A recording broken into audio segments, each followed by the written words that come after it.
Good morning to everyone. I'm Ginevra, he's Thomas, and she's Francesca, and the company we chose to culture rebrand is Abercrombie and Fitch. Abercrombie and Fitch is an American retailer which was founded in 1892, and it specializes in casual wear for younger customers. It has around 300 stores in the US, and in the last decade it has expanded internationally, opening stores first in Canada, then expanding to Europe, opening stores in London, Milan, Paris, Madrid, Copenhagen, and Brussels, and then it's also expanded in Asia, opening their first store in Tokyo. Abercrombie and Fitch is the owner of other two brands, Hollister, which is the Californian option of Abercrombie, and then Abercrombie Kids, which is Abercrombie for children. Abercrombie & Fitch is well known for its dark stores, the queues to get into the stores, shirtless male model at the entrance of their stores, good-looking shop assistants, and their famous fragrance. Their logo is a moose, and their main competitors are Aeropostale and American Eagle. Alright, founded by David Abercrombie and Ezra Fitch in 1892, Abercrombie began as an elite outfitter of sporting and excursion goods. After over 45 years of success, a decrease in sale in 1960 marked the failure of Abercrombie to keep up with changing prices, which led to a bankruptcy and the purchase of the brand by the Oshman Sporting Goods Group in 1978, which relaunched Abercrombie as a mail-order only retailer in hunting wear. After 10 years, the brand is bought once again by Limited Brands and finally launches as apparel-focused. 1992 marks the year in which Mike Joffrey becomes the CEO of Abercrombie, who wishes to take the company towards a more preppy and casual look, often looking provocative. Eventually, in 2002, under the leadership of Joffrey himself, Abercrombie faces various controversies and criticism for its provocative advertising, discriminating employment practicing, and the use of discriminating products. Alright, so now about the identified problems. So, in the last 25 years, the development of globalization and the development of technologies pushed the culture to be faster and faster, and for the brands, especially clothing brands, it became more about collections, the new product ranges, just to keep up with the new trends coming. But Abercrombie and Fitch didn't seem to grasp the importance of this concept, and they relentlessly had the same kind of products, the same colors, the same styles, never innovating enough. So keeping a limited choice for their customers. So after the 2008 recession, they closed 100 stores on their only 300 existing stores in the US, but they didn't reduce their costs, which led to the stock price of Abercrombie & Fitch drastically falling after 2008. So then it has this stereotypical look, as I said. They never change and never adapt to fashion. And while other clothes change relentlessly, you can always kind of recognize an Abercrombie & Fitch clothes at a simple glance. Always the same color, always the same style, and the same recognizable logo. Then they practiced inbound filtering, auto-selection of customers. So whether it is for their sizes, the style of the clothes, they always practice some kind of selection of their customers. Then for media usage, they seem to not be very present on social media and to not efficiently use the communication ways they have to interact with their customers and engage them. And then most of all, they're too exclusive. They have too few shops, and people need to queue, and not everyone needs to queue or wants to queue.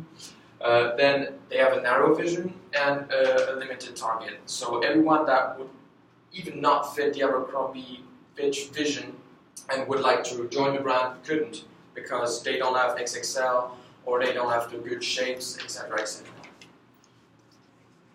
So now I'm going to show you this video ad, and at the end of it I'm going to tell you what's wrong with it.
So as you can see in this ad, there's a few problems. So first of all, it's too sexualized. People are half naked in this brand. Then it has been very selective. So as you can see in it, there's only white people, no black people, no diversity of culture. But most of all, in general, it has very few clothes, and they seem to sell a lifestyle even more than a simple cloth. They seem to only target the young, wealthy, good-looking teenagers, which is a very narrow target, and it's not some kind of vision you can decide to join. Problem is, Nike, you can be fit if you want, you can eat healthily, you can practice sport, but you can't just decide from a day to another to become rich or good-looking. That's another problem. So, unlike the other companies who took the advantage of the expansion of globalization and the countries abroad, Abercrombie and Fitch's expansions were far too late, and the partner companies took advantage of it. Then the partner companies, they created Hollister, but Hollister seemed to sell the kind of same clothes that Abercrombie and Fitch did, and obviously soon enough Hollister started to take market share to Abercrombie and Fitch, which is totally contra business. Then it has a too recognizable logo, so even making it more discreet or making a new version of this logo can be good. And it's, as I said, targeting only young teens, rich, good-looking people, which is very narrow, and you can't decide to join from one day to another. And a limited amount of colors. So nowadays, people are looking for diversification. People want to look unique, and with social media, we see everyone every day, and we don't want to look exactly like them. We want to have our own style, and this narrow selection of colors doesn't help to diversify. And finally, image problems. So racism, limited size, and discrimination. So first of all, the CEO of Abercrombie and Fitch, Mike Jeffries, said, that's why we are good-looking people in our stores, because good-looking people attract other good-looking people, and we want to market to cool, good-looking people. We don't market to anyone other than that. So that's a very discriminatory vision, and even Abercrombie and Fitch applied some kind of racist advertising. We see that in the middle with the Wong brothers. Two Wongs can make it white, which is extremely racist. Then on the left, we're looking for cool, good-looking people, so they're not only selective to their customers, but also to these employees. So it is very an enclosed circle. And yes, in the ads, we can only see good-looking, rich, young people, wealthy, etc. So it's very enclosed. So when we were discussing some of the possible solutions, we understood that the best mousetrap theory was not enough.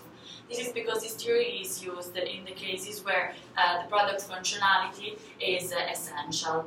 In the case of Abercrombie & Fitch, the products that they offer are not about functionality. So we understood that one of the things that they really had to change for Abercrombie & Fitch was the style of clothing.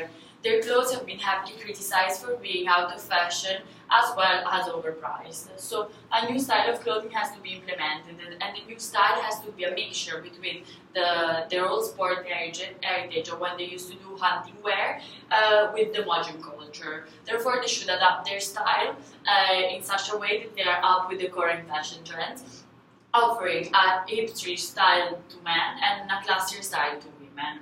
Another thing that they could do, seeing the upcoming trend of being fit, they could expand their activewear, making it more focused on gym and fitness wear. And furthermore, they should also implement a chief culture officer role. Then we saw that for their culture change, they have to be perceived as a exclusive but inclusive brand. In order to be perceived as inclusive, what they could do is to implement a tailor-made service, as well as a customized and personalized service. The current store in London for Abercrombie & Fitch is located in Savile Row, which is famously known for their tailors. Therefore, adding this tailor-made service fits their location. Another thing that they should do as their logo is very visible and always most of the time present on their collection. They should try to adapt it and make it less visible. However, with the customization and personalization services, a customer is able to decide how visible they want their logo.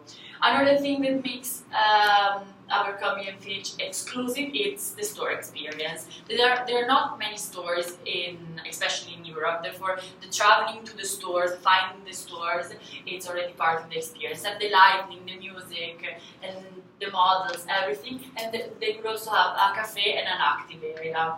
As the CEO of Abercrombie and Fitch, Mr. Ramadan, said in his quote, it's part of wanting to separate the brands more, take Abercrombie to a more of a premium, therefore exclusive, while Hollister has a more fast fashion.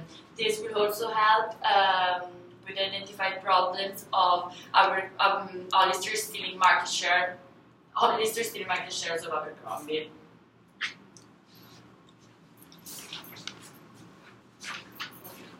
Furthermore, we aim at making Abercrombie inclusive as well as exclusive. With the addition of new sizes that carry from XS to XXL, the brand will be able to include further customers that vary between curvy, tall, and petite bodies. A big change has to occur in Abercrombie's advertising strategies as well. We wish to convey a new message to the audience, in which all ages, races, and sizes are included to convey the ultimate myth that Abercrombie does fit all.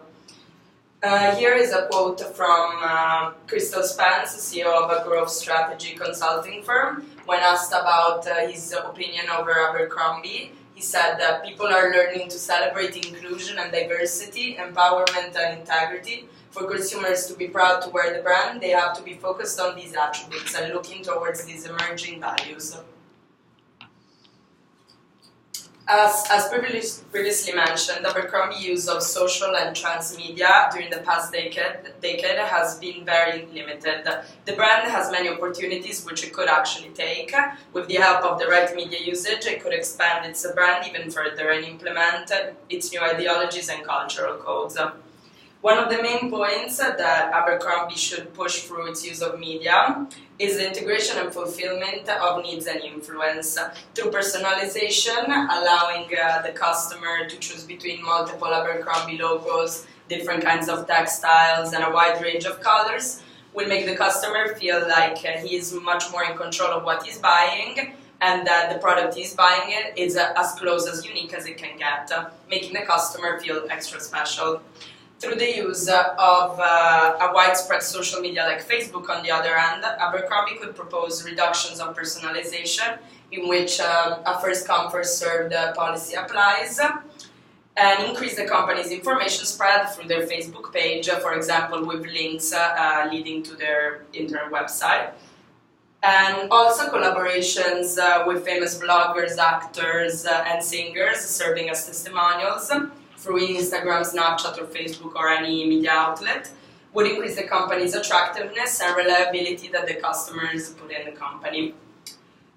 Furthermore, Abercrombie could also launch their own app, through which the creation of an online Abercrombie community would rise, with app users being informed of the latest news, styles, videos, etc. Through the use of general and or specific messages, Abercrombie would then be greatly able to convey their new ideas to the community. Another way that Abercrombie could include its customers and create an Abercrombie community is through memberships. To further create the sense of community that is needed by Abercrombie to reach success once more amongst their target audience, Abercrombie could provide their customers with an in-store cafe in which customers can relax, chat, take a coffee break, and finish their shopping on a good note. All of such changes would help Abercrombie create a sense of ethos in which the audience acquires trustworthiness in the company, and there is an established similarity between the customers and the company itself has a sense of authority over customers and would help preserve the company's reputation. Alright, so now about culture codes, myth, and ideology. We try to mix the best we can with exclusivity and inclusivity. Exclusivity being representative of the brand's very niche market, we try to implement new ideas So it definitely needs to have a new product range, a wider one, new color selection, and most of all, new sizes, XXL, to include everyone and every culture. But now, to keep exclusivity, the best solution we can find so far is to have this in-store experience and, of course, personalization, make your own. So the culture codes would be, yes, all races, advertisements, new sizes, curve, petite, tall, XXL, to include most people possible. Everyone can be able to wear t-shirts from A&F. And less sexual advertisements, because it's not needed. I mean, they need to sell clothes, not an idea anymore. They need to change this idea. And most of all, tailor-made, customized clothes. Now about the myth, Abercrombie fits all is the new idea we need to implement. It doesn't need to be this closed circle anymore. We need to expand our target range, and we need to include as most people as we can. And finally, the ideology is what I said about exclusive but inclusive classic fashion. Always this closed circle, but include everyone. New idea, but wide one. So now about the future. So there are a few things that can impact our brand in the future. So first of all is fashion trends. So whether it's new tastes in clothes, new kinds of t-shirts, or new textiles, colors, taste of people change all of the time, and Abercrombie will need to adapt to that. Then the evolution of lifestyle, will people be more sporty, or classy, or more casual, relaxed clothes? Then demographics, we need to look at the age gap just to know who we can serve or who will hold the major purchasing power. Then the emerging countries, so shift in global economic power and purchase power, we need to know where the opportunities are worldwide or where new cultural trends are emerging in the world. New technologies and digital future, so whether it's for the internet, the website, the app, or just for the production, we need to constantly be updated with the new technology trends. And finally, sustainability and greener future. So since a few years, everyone seems to go green and be interested in this idea of recycling things or building from recycled stuff. But in a general way, every element from the pastel can impact us. So as a conclusion, now Abercrombie & Fitch needs to expand its views and create a new community based on new values, more inclusive, and keep this exclusivity with personalized products and customer experience. It also needs transmedia to better engage the customer and correctly communicate with them. Thank you very much. Thank you very much.